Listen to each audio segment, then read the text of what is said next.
Last time આપણે મેટલર્જીની theory ભણાવી. હવે એના અગત્યના MCQ JEE નીટમાં પૂછાયેલા MCQની આપણે વાત કરીએ.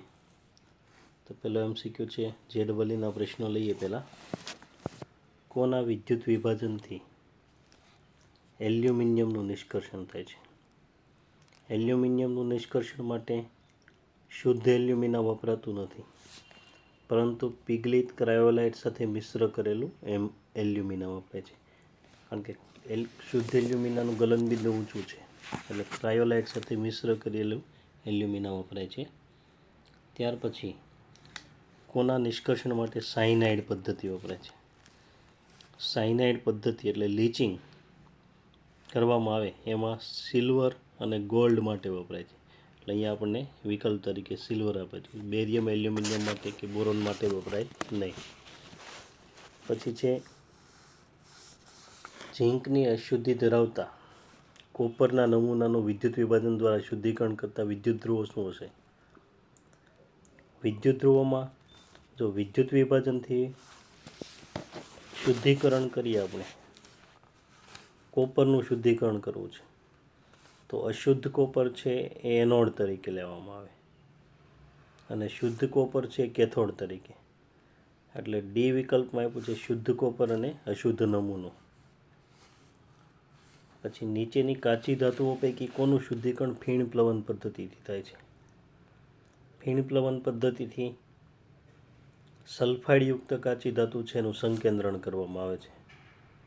તો સલ્ફાઇડયુક્ત કાચી ધાતુ છે મેગ્નેટાઇટ તો Fe3O4, કેસિટેરાઇટ એટલે SnO2 એ ઓક્સાઇડ છે, મેલેકાઇટ CuCO3 અને CuOH2.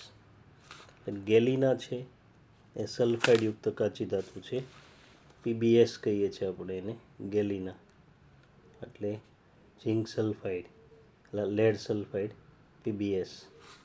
એટલે એના માટે આપણે શું વાપરીએ છીએ? આ ફીણ પ્લવન પદ્ધતિનો ઉપયોગ કરીએ છીએ. પછી છે કોપરના વિદ્યુતીય શુદ્ધિકરણ દરમિયાન અશુદ્ધિ તરીકે રહેલી કેટલીક ધાતુઓ એનોડ પંખ તરીકે મળે છે.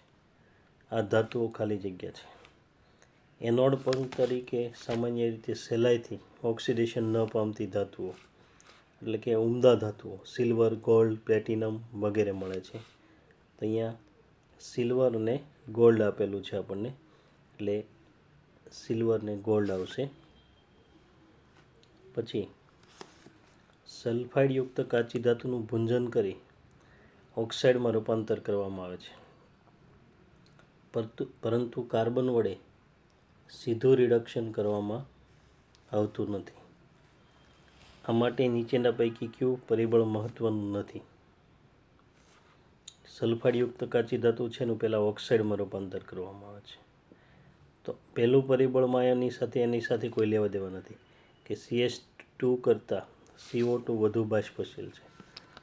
કારણ કે CS2 તો એમાં બનતો જ નથી. ઉષ્મીય રીતે CS2 કરતાં ધાતુ સલ્ફાઇડ વધુ સ્થાયી હોય છે.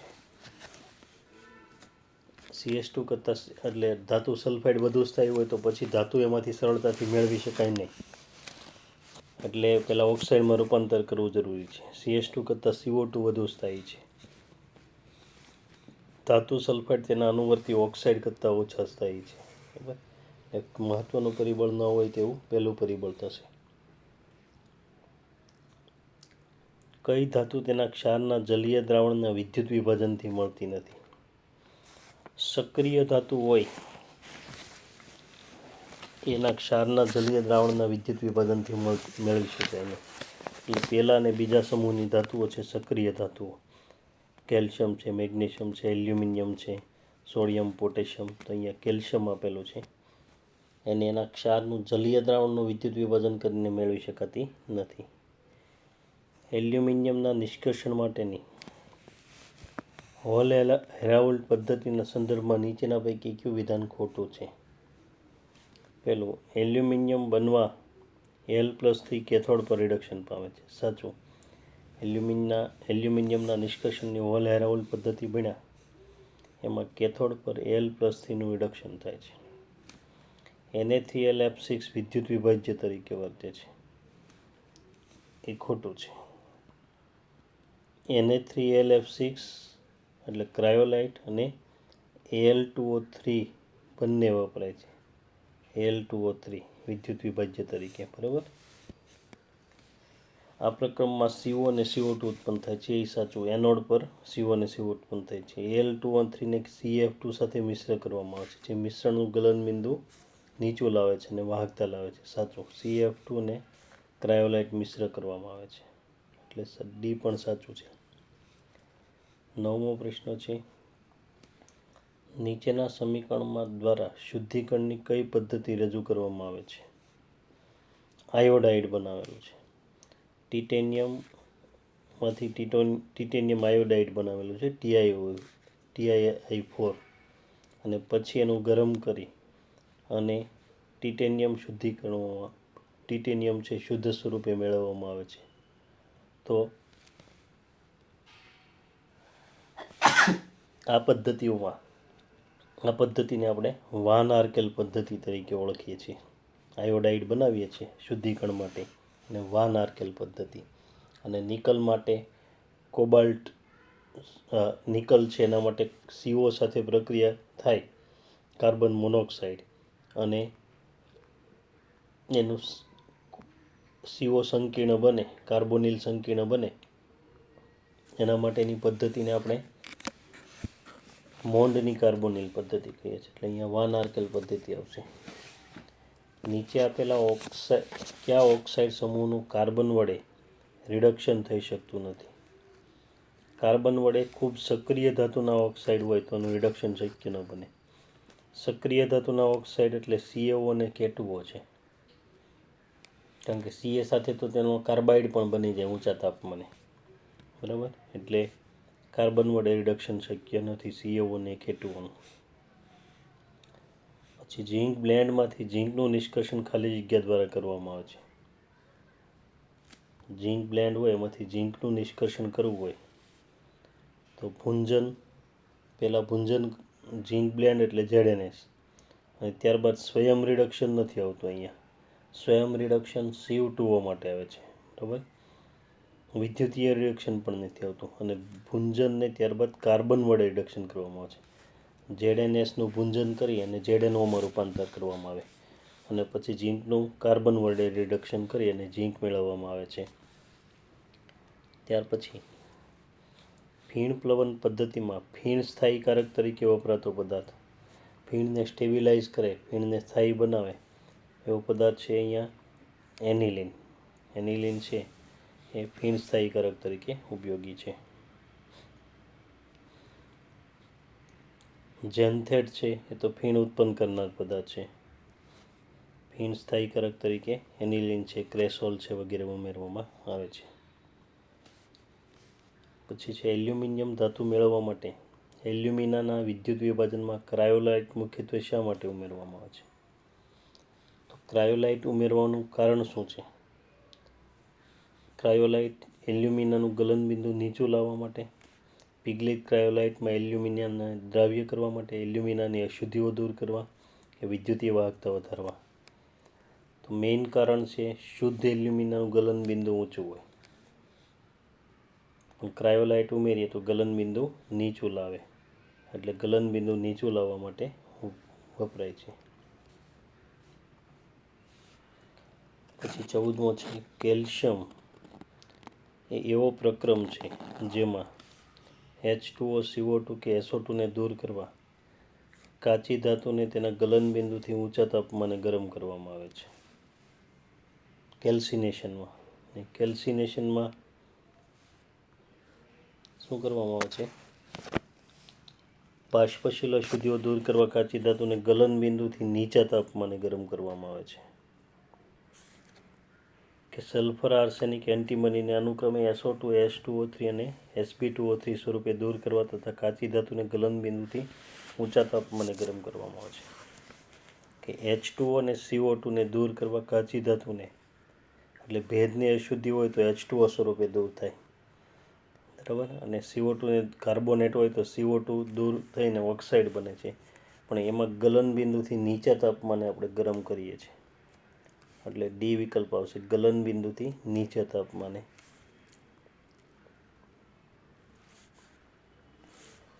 પછી છે ગોલ્ડસ્મિથ એલ્યુમિનોથર્માઇડ પ્રક્રમમાં નીચેના પૈકી કયો રિડક્શન કરતા વપરાય છે? ગોલ્ડસ્મિથ એલ્યુમિનોથર્માઇડ પદ્ધતિ છે એમાં એલ્યુમિનિયમ પાવડર છે એનો આપણે રિડક્શન કરતા તરીકે ઉપયોગ કરીએ છીએ. બરાબર. નીચેના પૈકી કઈ કાચી ધાતુ માટે મેલેકાઇટ તરીકે ઓળખાય છે? મેલેકાઇટ વાળો પ્રશ્ન પૂછાઈ ગયો. મેલેકાઇટ એટલે CuCO3 અને CuH2 એક્ઝેમ CuCO3 અને CuH2 એક્ઝેમ એકના પ્રમાણમાં મિશ્રણ એટલે મેલેકાઇટ કહીએ છીએ. Cu2O તો ક્યુપ્રાઇટ તરીકે ઓળખાય છે. Cu2S કોપર ગ્લાન્સ, CuFeS2 એટલે કોપર પાયરાઇટ્સ. વાદભઠ્ઠીમાંથી મળતું આયનનું સ્વરૂપ જણાવો. વાદભઠ્ઠીમાંથી મળતું આયન છે પીગ આયન, ઘડતર લોખંડ તરીકે આપણે એને ઓળખીએ છીએ. બરાબર. ઘડતર લોખંડ વાદભઠ્ઠીમાંથી. ત્યાર પછી કેલેમાઇન પહેલાં પીગ આયન મળે, પછી એમાં કાર્બનની અશુદ્ધિ થોડી ઘટાડી અને 4% હોય એની 3% કરી એટલે ઘડતર લોખંડ મળે છે. કેલેમાઇન કોની કાચી ધાતુ છે? કેલેમાઇન એટલે CaCO3 ઝીંકનું કાર્બોનેટ ખનિજ છે. CaCO3 એટલે ઝીંકની ખનિજ છે. કેલેમાઇનનું સૂત્ર શું આવે છે? ZnCO3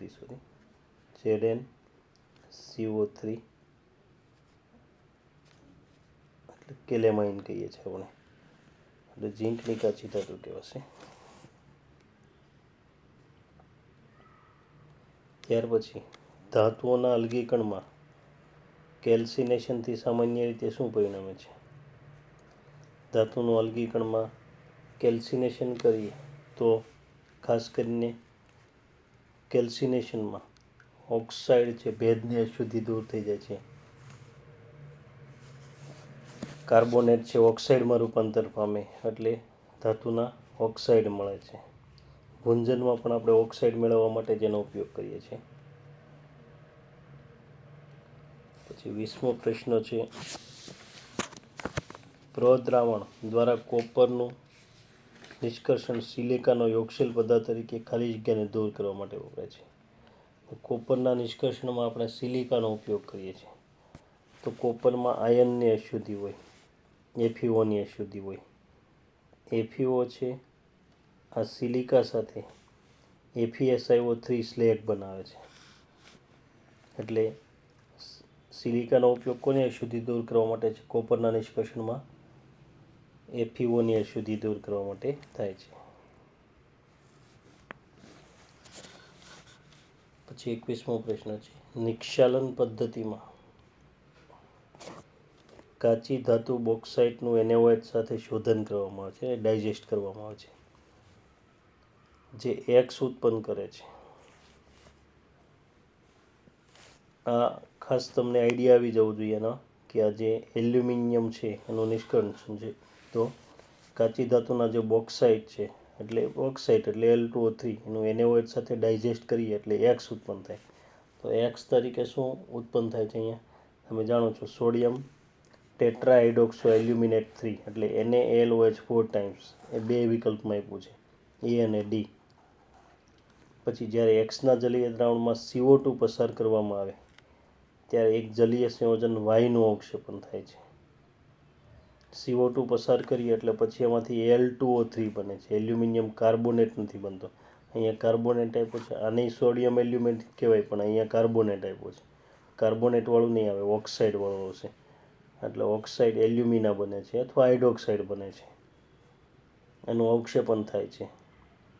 અને તો X ને Y શું થાય? તો D વિકલ્પ અહીંયા પોસિબલ બનશે. કારણ કે એમાંથી NaOH ઉમેરી NaOHનું દ્રાવણ એલ્યુમિનામાં એટલે સોડિયમ એલ્યુમિનેટ બને છે, NaLOH 4 ટાઈમ્સ. અને સોડિયમ એલ્યુમિનેટ છે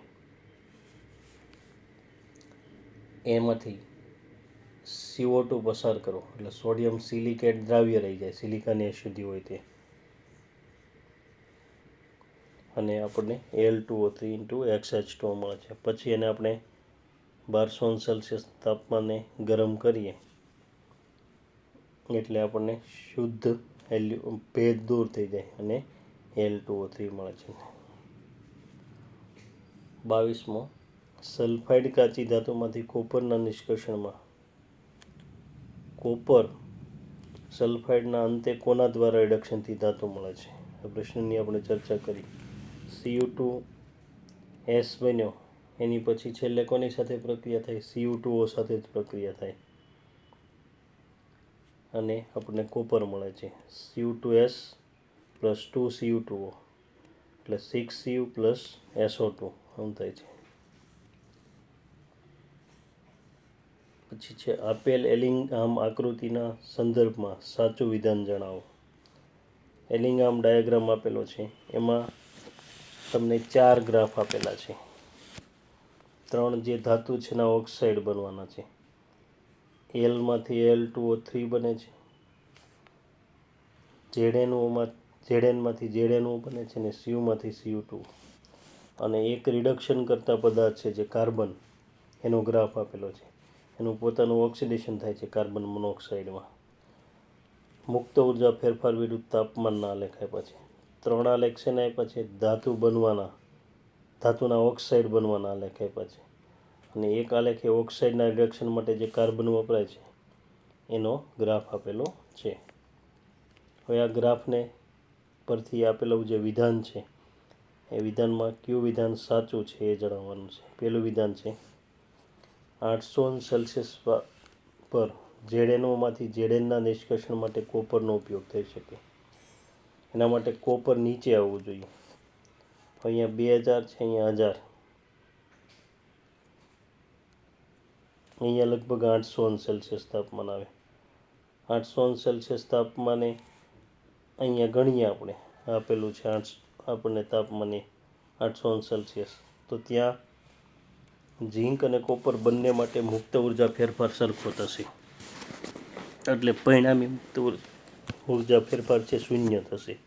એક પ્રક્રિયાને ઉલટાવવી પડે આપણે, ઝીંક ઓક્સાઇડની બીજી પ્રક્રિયાને, એટલે પહેલું શક્ય બનશે નહીં. ડેલ્ટા G0નું મૂલ્ય શૂન્ય થશે.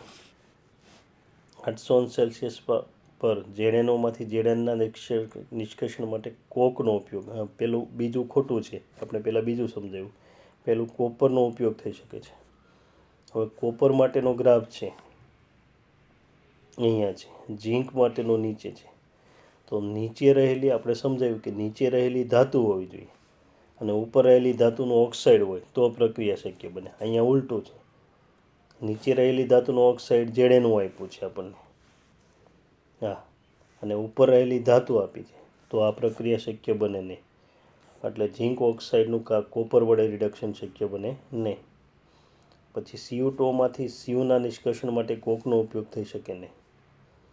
Cu2ઓમાંથી Cu બનાવવું હોય તો કોકનો ઉપયોગ થઈ શકે, કારણ કે Cu2ઓમાંથી Cu બનાવવું હોય આપણે તો આ જે તાપમાન છે એટલું અહીંયા લઈએ આપણે, આનાથી અહીંયા આ ગ્રાફ મિક્સ અહીંયા ભેગા થાય છે, આનાથી ઊંચા તાપમાને, એટલે માની લો કે અહીંયા 100 °C છે, તો એનાથી ઊંચા તાપમાને આ પ્રક્રિયા શક્ય બને.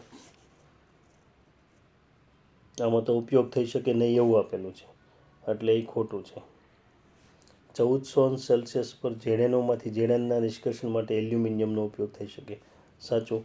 Znoનો ગ્રાફ ઉપર જ છે, એટલે ઉપર આવેલી ધાતુ અને નીચે આવેલી ધાતુનો ઓક્સાઇડ, એટલે એ પ્રક્રિયા શક્ય બને 1400 °C, કારણ કે આ ગ્રાફ તો હંમેશા ઉપર જ આવશે.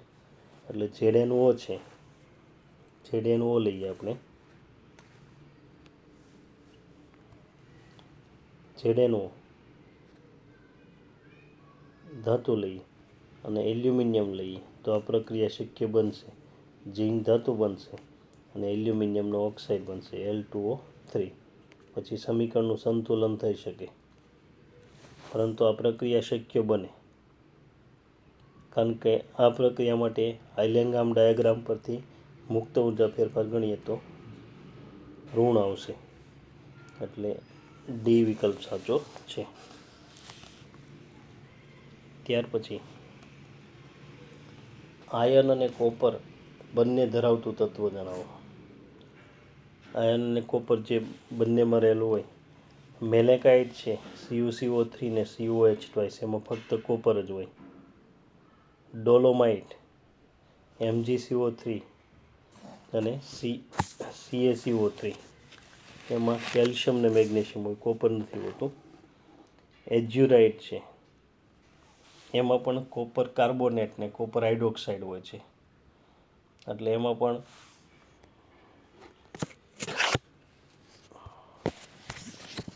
બંને નથી હોતું.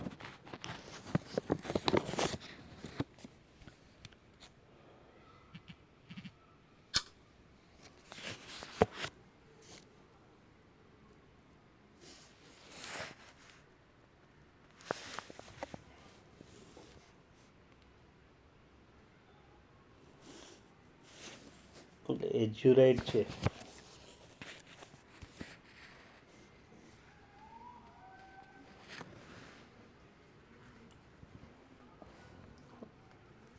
એમાં પણ આપણે આયર્ન ને કોપર બંને નથી, પણ કોપર પાયરાઇટ્સ એટલે CuFeS2 એટલે એમાં કોપર અને આયર્ન બંને હોય છે, બરાબર. કોપર અને આયર્ન બંને હોય છે એટલે કોપર પાયરાઇટ્સ. હોલ હેરાઉલ્ડ પ્રક્રમ કઈ રીતે કરવામાં આવે છે? હોલ હેરાઉલ્ડ પ્રક્રમ છે એમાં શું થશે?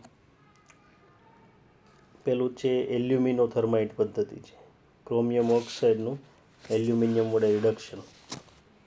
બીજું ડિસ્પ્લેસમેન્ટ મેથડ અથવા હાઇડ્રોજન વડે રિડક્શન છે, એટલે એ પણ હોલ હેરાઉલ્ડ પદ્ધતિ નથી. ત્રીજું ઝીંક ઓક્સાઇડમાંથી ઝીંક છે, એ પણ નથી, પણ હોલ હેરાઉલ્ડ પદ્ધતિ એલ્યુમિનિયમના નિષ્કર્ષણ માટે વપરાય છે. ડી વિકલ્પ છે એલ્યુમિના છે એનું કાર્બન વડે રિડક્શન કરીને એલ્યુમિનિયમ એટલે હોલ હેરાઉલ્ડ પ્રક્રમ થશે. પછી છે કેલ્સિનેશન વ્યાખ્યાયિત ન કરતી પ્રક્રિયા જણાવો. કેલ્સિનેશનમાં કાર્બોનેટ હોય એનું ઓક્સાઇડમાં રૂપાંતર થાય. આ હાઇડ્રેટેડ સોલ હોય એમાંથી ભેજ દૂર થાય, એટલે પહેલું ને બીજું તો કેલ્સિનેશન છે. આ હાઇડ્રેટેડ સોલ છે, પાણીના અણુ છે, એમાંથી પાણી દૂર થઈ જાય એટલે કેલ્સિનેશન. કાર્બોનેટનું ઓક્સાઇડમાં રૂપાંતર. સી પણ કાર્બોનેટ છે MgCO3 અને CaCO3 એનું ઓક્સાઇડમાં રૂપાંતર છે, બંનેના ઓક્સાઇડ બની જાય છે. પણ ડી વિકલ્પ છે ભૂંજનનું ઉદાહરણ છે. સલ્ફાઇડ છે એનું ઓક્સાઇડમાં રૂપાંતર હવાના પ્રવાહ દ્વારા, તો ભૂંજન કહેવાશે, એટલે આપણો આન્સર ડી આવશે.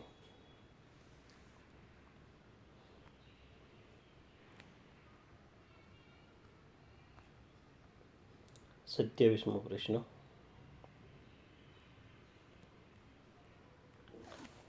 કાચી ધાતુ સ્તંભ એ તરીકે આપી છે, કોલમ એ, અને ધાતુ એનો ધાતુ કોલમ બી એની સાથે જોડો. સિડેરાઇટ પેલું છે સિડેરાઇટ. હવે સિડેરાઇટ એટલે FeCO3. સિડેરાઇટ કોનું ખનિજ છે? આયર્નનો આવશે, એટલે એક સામે તો સી આવશે. એવા બે વિકલ્પ છે બી ને સી. પછી મેલેકાઇટ જાણો છો તમે. મેલેકાઇટ કોપરનું ખનિજ છે. સી સામે શું આવશે? બી આવશે, બરાબર. કેલેમાઇન એટલે ZnCO3 ઝીંકનું ખનિજ છે, તો બાકી વધ્યું કેઓલિનાઇટ એલ્યુમિનિયમનું ખનિજ છે. ચીનાઈ માટી, ચાઇના એટલે લઈએ છીએ આપણે, બરાબર. કેઓલિનાઇટ એટલે એલ્યુમિનિયમનું ખનિજ છે, એટલે 2 સામે ડી આવશે, 3 સામે બી, એટલે આપણો વિકલ્પ આન્સર આવશે સી આન્સર. 27નો આન્સર સી થશે. પછી કઈ જોડનું કેલ્સિનેશન જરૂરી નથી? કેલ્સિનેશનમાં ઓક્સાઇડમાં રૂપાંતર કાર્બોનેટનું અથવા હાઇડ્રેટેડ છે એનું ઓક્સાઇડમાં ભેજ દૂર કરવા માટે, તો આમાં કાર્બોનેટ હાઇડ્રેટેડ કાર્બોનેટ છે એટલે એનું કેલ્સિનેશન જરૂરી બને છે. પણ અહીંયા બંને ઓક્સાઇડ સ્વરૂપમાં જ ઓલરેડી છે, એટલે એનું કેલ્સિનેશન જરૂરી નથી. કોનું કેલ્સિનેશન જરૂરી નથી? પહેલો જે વિકલ્પ છે એનું કેલ્સિનેશન જરૂરી નથી. પછી હોલ હેરાઉલ્ડ પદ્ધતિમાં એલ્યુમિનિયમ કેથોડ પર ઉત્પન્ન થાય છે. કેથોડ શાનો બનેલો હોય છે? હોલ હેરાઉલ્ડ પદ્ધતિમાં ગ્રેફાઇટનું સ્તર ધરાવતું લોખંડનું પાત્ર એનોડ તરીકે હોય. એનોડ તરીકે ગ્રેફાઇટના સળિયા હોય અને કાર્બનનું સ્તર ધરાવતું લોખંડનું પાત્ર છે કેથોડ તરીકે હોય, એટલે કેથોડ તરીકે કાર્બન આવશે અહીંયા. કાચી ધાતુના સંદર્ભમાં એલિંગ આકૃતિઓ તેના ખાલી જગ્યાની સ્વયંભૂતાનું અનુમાન કરવામાં મદદ કરે છે. ઉષ્મીય રિડક્શન એનું શક્ય બનશે કે નહીં, ગરમ કરવાથી કયા તાપમાને પ્રક્રિયા શક્ય બનશે એ દર્શાવે છે એલિંગ આકૃતિઓ. એટલે શું આવશે? ઉષ્મીય રિડક્શન, થર્મલ રિડક્શન. પછીનો પ્રશ્ન છે, મોન્ડ પ્રક્રમનો ઉપયોગ ખાલી જગ્યા માટે થાય છે. મોન્ડ કાર્બોનિલ પદ્ધતિ શેના માટે વપરાય છે? નિકલનું શુદ્ધિકરણ, એટલે એનઆઈનું શુદ્ધિકરણ. ઝિર્કોનિયમ અને ટિટેનિયમના શુદ્ધિકરણ માટે તો વાન આર્કેલ પદ્ધતિ છે, બરાબર. એટલે મોન્ડ કાર્બોનિલ પદ્ધતિ નિકલના શુદ્ધિકરણ માટે વપરાય છે. ફ્લોરાઇડના સ્વરૂપમાં ધાતુ ધરાવતી કાચી ધાતુ મેલેકાઇટ છે એ કાર્બોનેટ ખનિજ છે. કોપરનું કાર્બોનેટ ને હાઇડ્રોક્સાઇડ, ફ્લોરાઇડ નથી હોતું. મેગ્નેટાઇટ એટલે Fe3O4 એટલે ઓક્સાઇડ છે. સ્ફાલેરાઇટ પણ નથી આવતું, એલ્યુમિનિયમનું ખનિજ છે, સિલિકેટ. પણ ક્રાયોલાઇટ છે એ ફ્લોરાઇડ સ્વરૂપે હોય છે, બરાબર.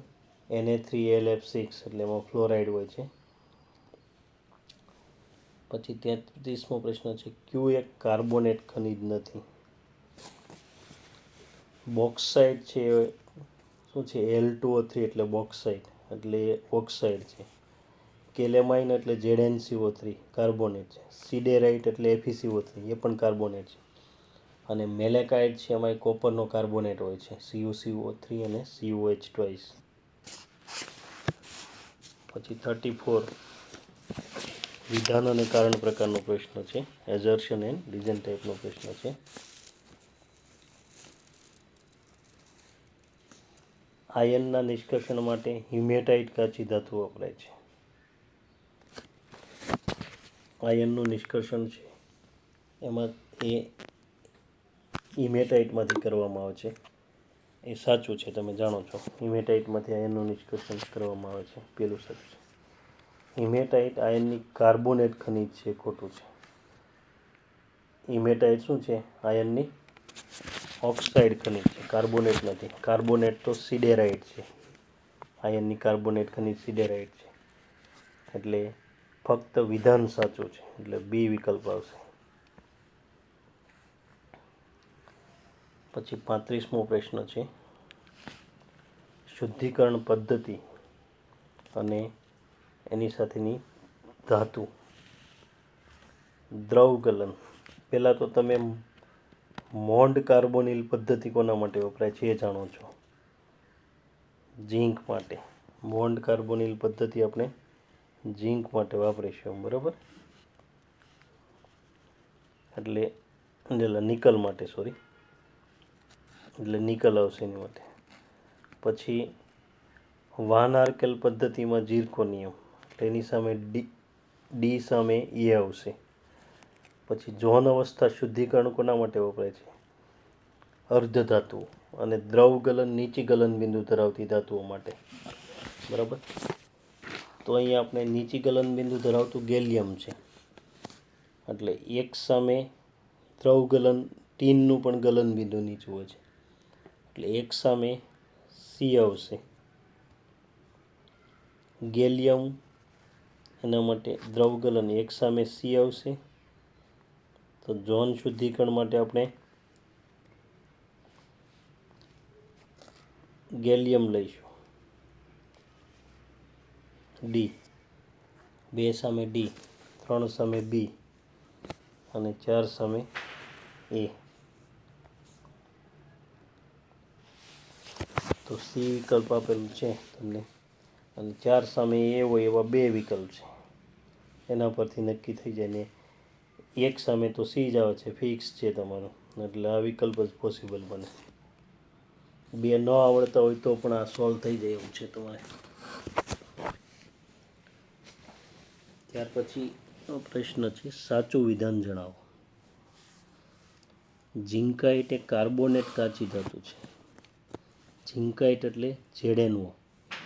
ZnO કાર્બોનેટ સ્વરૂપે નથી, બરાબર. કાર્બોનેટ નથી, એ ઓક્સાઇડ સ્વરૂપ છે ઝિંકાઇટ. ટિટેનિયમના શુદ્ધિકરણ માટે ઝોન રિફાઇનિંગ પ્રક્રમનો ઉપયોગ થાય છે. ખોટું. ટિટેનિયમ છે અને ઝિર્કોનિયમના શુદ્ધિકરણ માટે વાન આર્કેલ પદ્ધતિ વપરાય છે. ખોટું છે. એનિલિન ફીણ સ્થાયીકારક છે. એનિલિન ફીણ સ્થાયીકારક છે. સાચું. સિલ્વરના નિષ્કર્ષણમાં સોડિયમ સાયનાઇડનો ઉપયોગ થઈ શકે નહીં. ખોટું. એટલે સાચું કયું આવશે? સી. સી વિધાન છે એ સાચું આવશે. હવે ત્યાર પછી લઈએ 36.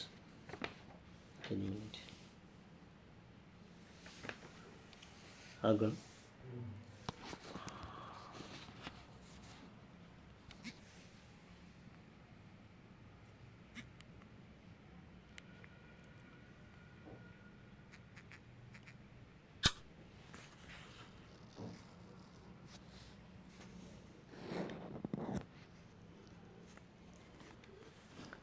સાચું વિધાન જણાવો. પીગ આયન એ ઘડતર લોખંડમાંથી મેળવવામાં આવે છે. ખોટું. પીગ આયનમાંથી આપણે ઘડતર લોખંડ મેળવીએ છીએ. ઘડતર લોખંડમાંથી પીગ આયન નહીં. સાંદ્ર NaOH દ્રાવણનો ઉપયોગ કરી બોક્સાઇટનું નિક્ષાલન સોડિયમ એલ્યુમિનેટ અને સોડિયમ સિલિકેટ આપે છે. સાચું. એનું લીચિંગ કરીએ બોક્સાઇટનું તો સોડિયમ એલ્યુમિનેટ અને સોડિયમ સિલિકેટ મળે છે. એટલે બી સાચું છે. સી છે ધાતુ કર્મવિધિ પ્રક્રમ દરમિયાન કોપરનો બ્લિસ્ટર દેખાવ છે એ CO2 ઉત્પન્ન થવાને લીધે હોય છે. ખોટું. SO2 ઉત્પન્ન થવાને લીધે બ્લિસ્ટર કોપર કહે છે આપણે, ફોલ્લાવાળું કોપર. હોલ એરાઉલ પદ્ધતિનો ઉપયોગ એલ્યુમિનિયમ અને આયનના ઉત્પાદન માટે, એલ્યુમિનિયમ માટે આવે, આયન માટે ન આવે. એટલે ડી પણ ખોટું છે. વ્યક્તિ એક્સ પાસેથી ફીણ પ્લવન પદ્ધતિનો વિચાર આવ્યો અને આ પદ્ધતિ કાચી ધાતુના વાય પ્રક્રમ સાથે સંકળાયેલ છે. તો એક્સ ને વાય શું છે? હવે ફીણ માછી સ્ત્રીને સંકેન્દ્રણ, તો ફીણ કોની સાથે સંકળાયેલા હોય? ધોબી સાથે કે માછી સાથે? ફીણ છે, ફીણ પ્લવન પદ્ધતિ છે, તો એ ધોબી સાથે, કપડાં ધોવે એટલે ધોબી સાથે સંકળાયેલા હોય, બરાબર. અને એ પદ્ધતિ ફીણ પ્લવન પદ્ધતિ શેના માટેની પદ્ધતિ છે? રિડક્શન પદ્ધતિ છે, સંકેન્દ્રણ. કાચી ધાતુનું સંકેન્દ્રણ, તો એક તો સંકેન્દ્રણવાળા આન્સર 2 છે, સંકેન્દ્રણવાળા. અને આ પાછું ધોબી લેવાનું છે એમાં, એટલે ધોબી સ્ત્રી અને સંકેન્દ્રણ પદ્ધતિ સંકેન્દ્રણ માટેની છે. એટલે ધોબી સ્ત્રી અને સંકેન્દ્રણ આવશે. એટલે બી આન્સર આવશે.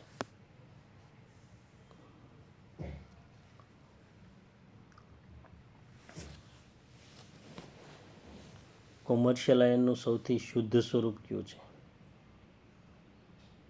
આયનનું શુદ્ધ સ્વરૂપ આપણે ઘડતર લોખંડ તરીકે લઈએ છીએ, બરાબર. અને ઘડતર લોખંડમાંથી પછી ભરતર લોખંડ એમાંથી શુદ્ધ સ્વરૂપે મેળવવામાં આવે છે, કાર્બનની અશુદ્ધિ અમુક અંશે દૂર કરીને.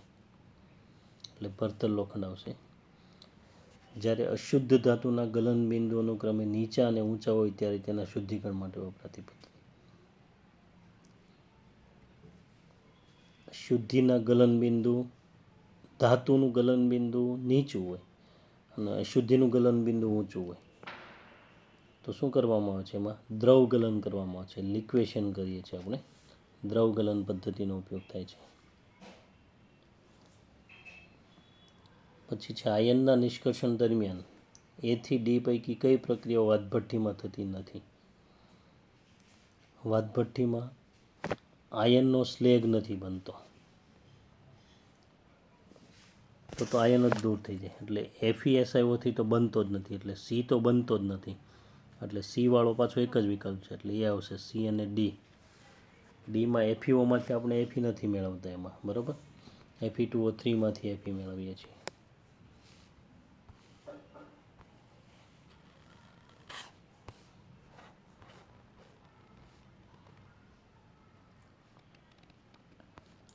પછી નીચેના ડાયાગ્રામ મુજબ જ્યારે તાપમાન ખાલી જગ્યા હોય ત્યારે એ BO2નું રિડક્શન કરે છે. એ BO2નું રિડક્શન કરે એટલે જેનું રિડક્શન કરવું હોય એનો ઓક્સાઇડ ઉપર હોવો જોઈએ, એનો આ સમીકરણ ઉપર હોવું જોઈએ, એટલે ઉપર અહીંથી જાય છે, અહીંથી ગ્રાફ ઉપર જાય છે. 1400 કરતાં ઊંચું તાપમાન, અહીંયા ગ્રાફ ઉપર જાય, અહીંયાથી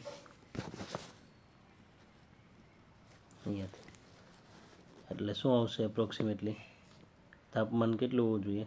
ગ્રેટર દેન 1400 ડિગ્રી સેન્ટીગ્રેડ હોય ત્યારે આ પ્રક્રિયા શક્ય બને. ત્યાર પછી AIPMT એટલે કે નીટમાં પૂછાયેલા પ્રશ્નો જોઈએ આપણે. અર્ધવાહક તરીકે વપરાતું અતિ શુદ્ધ સિલિકોન મેળવવા કઈ પદ્ધતિ વપરાય છે? સિલિકોનના શુદ્ધિકરણ માટેની જે અર્ધધાતુ તત્વો છે એના શુદ્ધિકરણ માટે ઝોન રિફાઇનિંગ પદ્ધતિ વપરાય છે. ધાતુઓનું ઝોન રિફાઇનિંગ પદ્ધતિ કયા સિદ્ધાંત પર આધારિત છે? ઘન અવસ્થા કરતાં પિઘલિત અવસ્થામાં અશુદ્ધિઓની દ્રાવ્યતા વધારે હોય છે. ઝોન રિફાઇનિંગનો સિદ્ધાંત પૂછાઈ ગયો. એ સિદ્ધાંત ઉપર જ આ પદ્ધતિ કાર્ય કરે છે. પછી છે સલ્ફાઇડયુક્ત કાચી ધાતુના રિડક્શન પહેલાં ભુંજનના ફાયદા અંગે નીચેનામાંથી કયું વિધાન સાચું નથી? સલ્ફાઇડયુક્ત કાચી ધાતુ હોય એનું રિડક્શન પહેલાં ભુંજન કરવામાં આવે એના માટે કયું વિધાન સાચું નથી? તો CS2 અને H2S કરતાં સલ્ફાઇડના ડેલ્ટા H0Gનું મૂલ્ય વધુ હોય છે. એટલે સલ્ફાઇડમાંથી આપણે ઓક્સાઇડમાં ફેરવીએ છીએ એને, બરાબર? એ તો સાચું છે. સલ્ફાઇડયુક્ત કાચી ધાતુના ઓક્સાઇડમાં ભુંજન માટે ડેલ્ટા G ઋણ હોય છે. સાચું, ઓક્સાઇડમાં રૂપાંતર થઈ જાય એનું, કારણ કે કોપરનું આપણે ઓક્સાઇડ બનાવીએ તો કોપરને સલ્ફર માટે વધારે આકર્ષણ હોય, પણ આયનને ઓક્સિજન માટે વધુ આકર્ષણ હોય. એટલે ઓક્સાઇડ બને ત્યારે ડેલ્ટા G ઋણ બને એટલે પ્રક્રિયા શક્ય બને. સલ્ફાઇડયુક્ત કાચી ધાતુનું ઓક્સાઇડ ભુંજન ઉષ્માગતિકીય રીતે સ્વયંભૂ છે. સાચું, ઓક્સાઇડમાં રૂપાંતર છે ડેલ્ટા G ઋણ આવે એટલે ઉષ્માગતિકીય રીતે સ્વયંભૂ છે. ધાતુ સલ્ફાઇડ માટે કાર્બન અને હાઇડ્રોજન યોગ્ય રિડક્શન કરતા છે. ખોટું, સલ્ફાઇડનું રિડક્શન મુશ્કેલ છે, એટલે એના માટે કાર્બન ઊંચું તાપમાન જરૂર છે, અને ઊંચા તાપમાનમાં તો પાછું કાર્બન સાથે કાર્બાઇડ બની જાય, એટલે યોગ્ય રિડક્શન કરતાં ગણાશે નહીં, એટલે ડી વિધાન ખોટું છે. પછી છે ધાતુઓની સલ્ફાઇડ ખનિજો સામાન્ય રીતે ફીણ પ્લવન પદ્ધતિ છે. ફીણ પ્લવન પદ્ધતિથી સંકેન્દ્રિત થાય છે. નીચેના પૈકી કઈ સલ્ફાઇડ ખનિજ અપવાદરૂપ છે અને રાસાયણિક નિક્ષાલનથી સંકેન્દ્રિત થાય છે? નિક્ષાલન પદ્ધતિ કોપર પાયરાઇટ્સ તો સલ્ફાઇડ, તો ગેલિના PbS સલ્ફાઇડ, સ્ફાલેરાઇટ એ પણ આપણે ફીણ પ્લવન પદ્ધતિથી સંકેન્દ્રિત થાય. પણ આર્જેન્ટાઇટ છે, સલ્ફાઇડયુક્ત ખનિજ છે, છતાં એમાં ફીણ પ્લવન પદ્ધતિ વપરાતી નથી. પણ સિલ્વર કે ગોલ્ડ હોય તો એના સાયનાઇડ સંકીર્ણ બનાવવામાં છે, એટલે એમાં સાયનાઇડ પદ્ધતિનો નિક્ષાલન કરવામાં આવે તો સાયનાઇડ સંકીર્ણ મેળવવામાં આવે, એટલે આર્જેન્ટાઇટ આવશે. નીચેના પૈકી કઈ ધાતુઓની જોડનું શુદ્ધિકરણ વાન આર્કેલ પદ્ધતિ દ્વારા થાય છે? વાન આર્કેલ પદ્ધતિ માટે ઝિર્કોનિયમ અને ટિટેનિયમ, એટલે બી આન્સર આવશે આપણો. અશુદ્ધ આયન બનાવવા વાદભઠ્ઠીમાં નીચેની પ્રક્રિયાઓ થાય છે. સ્લેગની બનાવટની પ્રક્રિયા જણાવો. સ્લેગ એટલે સિલિકેટ બને, તો સિલિકેટ અહીંયા C પ્રક્રિયામાં બને છે, CaSiO3, બરાબર? સિલિકાની અશુદ્ધિ હોય આયનમાં એને દૂર કરવા CaCO3 ઉમેરીએ, એમાંથી CaO મળે, પછી સ્લેગ બનાવે છે. ભરતર લોખંડમાં અશુદ્ધિ તરીકે મહત્તમ પ્રમાણ ધરાવતું તત્વ કયું હોય છે? અશુદ્ધિ તરીકે મુખ્યત્વે આયનમાં કાર્બનની અશુદ્ધિ મુખ્ય હોય. નીચેના પૈકી કઈ આયનની ખનિજ છે. આયર્નની ખનિજ મેલેકાઇટ એટલે કોપરની ખનિજ CuCO3 CuH5. કેસિટેરાઇટ એટલે SnO2 ટીનની ખનિજ. પાયરોલ્યુસાઇટ મેંગેનીઝની ખનિજ છે MnO2 એટલે એ પણ નહીં આવે. મેગ્નેટાઇટ છે એટલે Fe3O4 આયર્નની ખનિજ છે. અધાતુ ધરાવતી મિશ્ર ધાતુને ઓળખો. સ્ટીલ છે એમાં કાર્બન હોય છે એટલે અધાતુ ધરાવે છે, એટલે અધાતુ ધરાવતી મિશ્ર ધાતુ કઈ છે? સ્ટીલ.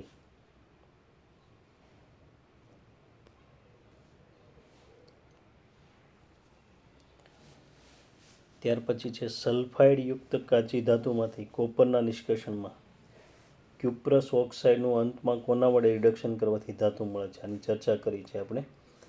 કોપર ઓક્સાઇડ છે એનું અંતમાં કોપર સલ્ફાઇડ Cu1s સલ્ફાઇડ એટલે Cu2s વડે રિડક્શન કરવામાં આવે છે. Cuprous sulphide. કાર્બન દ્વારા ધાતુમાં રિડક્શન ન પામતો ધાતુ ઓક્સાઇડ કયો છે? કોનું કાર્બન વડે રિડક્શન કરવામાં આવતું નથી? એલ્યુમિનિયમનું તો આપણે કાર્બન વડે રિડક્શન કરતા નથી, વિદ્યુત વિભાજનથી કરીએ છીએ. બાકી બધાનું કાર્બન વડે શક્ય બને છે. એટલે કાર્બન વડે કોનું રિડક્શન કરવામાં આવતું નથી? એલ્યુમિનાનું એટલે Al2O3. સલ્ફાઇડ કાચી ધાતુમાંથી કોપરના નિષ્કર્ષણમાં ક્યુપ્રસ ઓક્સાઇડનું અંતમાં કોના વડે રિડક્શન કરવાથી ધાતુ મળે છે? ક્યુપ્રસ ઓક્સાઇડ છે Cu2O એનું કોના વડે રિડક્શન કરવામાં આવે છે? એ પણ પ્રશ્ન આપણે ચર્ચા કર્યો છે હમણાં. કોપર 1 સલ્ફાઇડ વડે. પછી 13મો પ્રશ્ન છે ધાતુઓ તેના ખનિજમાં સામાન્ય રીતે નાઇટ્રેટ તરીકે જોવા મળતી નથી. આપણે કોઈ પણ કાચી ધાતુ લીધી એમાં નાઇટ્રેટ નથી લીધા, કારણ કે નાઇટ્રેટ પાણીમાં દ્રાવ્ય હોય. આ અવલોકનો માટે નીચે આપેલા બે અવલોકનો 1 અને 2 પૈકી કેવું ખરા અથવા ખોટું છે? બરાબર, બે અવલોકનો આપેલા છે 1 અને 2. એ પૈકી કયું ખરું છે? ધાતુ નાઇટ્રેટ ખૂબ જ અસ્થાયી હોય છે. ધાતુ નાઇટ્રેટ પાણીમાં ખૂબ જ દ્રાવ્ય હોય. દ્રાવ્ય હોય એટલે ખનિજ તરીકે મળે નહીં આપણે, બરાબર. એટલે બી વિકલ્પ ખોટું. એટલે બી વિકલ્પ છે એમાં સાચો વિકલ્પ પસંદ કરવાનો છે.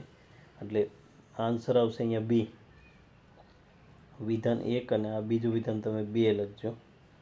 એટલે 1 છે એ ખોટું છે, પરંતુ 2 કેવું છે? સાચું છે. પછી 14મો પ્રશ્ન છે કોલમ 1 ને કોલમ 2 સાથે જોડી યોગ્ય જોડ પસંદ કરો. સાયનાઇડ પદ્ધતિ. સાયનાઇડ કોના માટે વપરાય છે? ગોલ્ડ અને સિલ્વરના નિષ્કર્ષણ માટે. તો અહીંયા 1 સામે 4 આવશે. 1 સામે 4 હોય એવો એક જ વિકલ્પ છે એ. ફીણ પ્લવન પદ્ધતિ. ZnSનું સલ્ફાઇડયુક્ત કાચી ધાતુનું સંકેન્દ્રણ એટલે 2 સામે 2 આવશે. 3 સામે 3 વિદ્યુતીય રિડક્શન એલ્યુમિનિયમ માટે. અને 4 સામે 1 ઝોન રિફાઇનિંગ અતિશુદ્ધ ધાતુ મેળવવી હોય તો એના માટે. નિકલનું શુદ્ધિકરણ માટે તો મોન્ડ પદ્ધતિ આવશે. પછી છે સિલ્વર અને ગોલ્ડનું નિષ્કર્ષણ સાયનાઇડ વડે નિક્ષાલનનો સમાવેશ કરે છે. સિલ્વર પછીથી ખાલી જગ્યા દ્વારા મેળવવામાં છે. સિલ્વર પછીથી શાના દ્વારા મેળવવા છે? ઝીંક વડે વિસ્થાપન. એમાં સાયનાઇડ સંકીર્ણ બને એમાં ઝીંક ઉમેરવામાં આવે એટલે ઝીંકનું સંકીર્ણ બની જાય અને સિલ્વર ધાતુ આપણને પ્રાપ્ત થાય છે. એલિંગામ આકૃતિને ધ્યાનમાં લેતા નીચેના પૈકી કઈ ધાતુનો એલ્યુમિનાના રિડક્શન માટે ઉપયોગ કરી શકાય? તો એલ્યુમિનિયમની નીચે આવતી ધાતુઓનો ઉપયોગ થઈ શકે. એટલે એના કરતાં વધુ સક્રિય ધાતુ મેગ્નેશિયમ છે, એનો ઉપયોગ થઈ શકે. નીચે આપેલા પૈકી કયું એક મેલેકાઇટ છે? મેલેકાઇટ એટલે CuCO3 CuH2 1:1 પ્રમાણ. એટલે આન્સર આપણો સી આન્સર થશે, બરાબર. અહીંયા JEE નીટના પ્રશ્નો આપણે સોલ્વ કરી નાખ્યા. આગળના જે પ્રશ્નો છે એ તમારે DPP તરીકે સોલ્વ કરવાના છે બધા એટલા પ્રશ્નો. એટલે આ યુનિટની DPP બધી આવી જશે.